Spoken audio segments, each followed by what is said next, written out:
कब्रिस्तान की रात में एक अनकही सिहरन दौड़ रही थी। दूर कहीं उल्लू की आवाज, जंगली कुत्तों की हल्की गुर्राहट और हवा में अजीब सी गंध तैर रही थी। रजत, निखिल, समीर और आदित्य, चारों दोस्त झोपड़ी के भीतर दुबके बैठे थे। उनके दिल इतनी जोर से धड़क रहे थे कि एक दूसरे की धड़कनें सुनाई दे रही थीं। यार, ये आइडिया किसका था? समीर कांपती आवाज में फुसफुसाया। हम सबका, आदित्य ने धीरे से कहा। किसे पता था ये जगह सच में इतनी डरावनी निकलेगी? रात के 1 बजे का समय। झोपड़ी की दीवारें जर्जर, छत से पानी टपक रहा था और मोमबत्ती की लौ हल्की हल्की कांप रही थी। तभी थक थक थक दरवाजे पर 3 बार जोर की दस्तक हुई। चारों सन्न। समीर ने कांपते हाथों से दरवाजा खोला। बाहर कोई नहीं था, सिर्फ एक लाल धागा जमीन पर रखा था जो देखकर ही अजीब सी बेचैनी महसूस हो रही थी। मत छूना, निखिल चिल्लाया, लेकिन देर हो चुकी थी।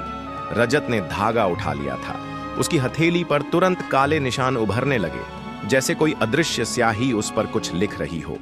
रजत घबरा कर चिल्लाया, ये क्या हो रहा है? तभी झोपड़ी की दीवारों पर दरारें पड़नी शुरू हो गईं। खून की धार दीवारों से बहने लगी और उसमें से उभरे शब्द, तुम अब हमारे हो। चारों के चेहरे का रंग उड़ गया।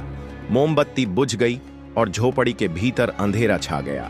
अचानक झोपड़ी के बाहर की जमीन हिलने लगी। खिड़की से देखा, कब्रों के पत्थर खुद ब खुद हिल रहे थे। मिट्टी में दरारें पड़ रही थीं और कब्रों से काली काली परछाइयां निकल रही थीं।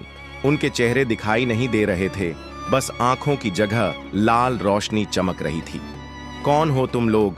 आदित्य ने कांपती आवाज में कहा। जवाब में बस एक फुसफुसाहट आई, कल्याणनाथ। समीर ने अपने बैग से वो किताब निकाली जो उन्होंने झोपड़ी में पड़ी देखी थी। मोटी, सड़ी हुई और उस पर लिखे शब्द लगभग मिट चुके थे। एक पन्ना खोलते ही खुद ब खुद शब्द उभर आए, जिसने लाल धागा उठाया वही पहली बलि बनेगा। रजत डर के मारे धागा फेंकना चाहता था, लेकिन उसका हाथ मुड़ ही नहीं रहा था, जैसे किसी अदृश्य ताकत ने उसे जकड़ रखा हो। उसकी आंखें उलटने लगीं, मुंह से झाग निकलने लगा और पूरे शरीर में कंपन शुरू हो गया। निखिल दौड़कर उसे पकड़ने गया, लेकिन जैसे ही उसने रजत के कंधे पर हाथ रखा, उसे जोर का झटका लगा और वह दूर जा गिरा। अब बाहर कब्रें फटने लगी थीं। एक एक करके मुर्दे बाहर आने लगे। सड़ी गली त्वचा, टेढ़ी मेढ़ी हड्डियां और चेहरों पर कोई पहचान नहीं। सिर्फ एक नाम सबकी जुबान पर था, कल्याणनाथ। कौन था ये कल्याणनाथ? आदित्य ने किताब पलटनी शुरू की।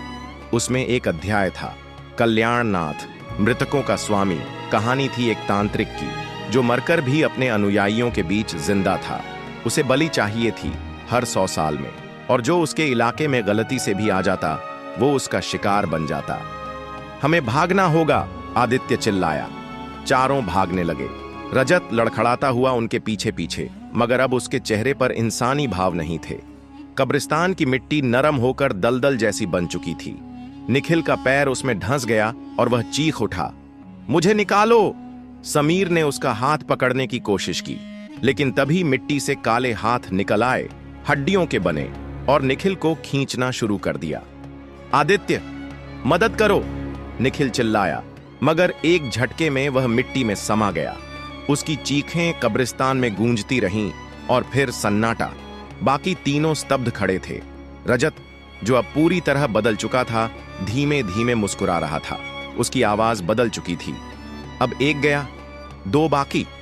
समीर और आदित्य ने झोपड़ी की ओर दौड़ लगाई, लेकिन झोपड़ी अब गायब हो चुकी थी। वहां सिर्फ राख थी, और राख में जलता हुआ वो लाल धागा। कहानी खत्म नहीं हुई, बस एक नई शुरुआत हुई है। पार्ट 3 देखने के लिए चैनल को सब्सक्राइब करें और लाइक करना ना भूलें। धन्यवाद।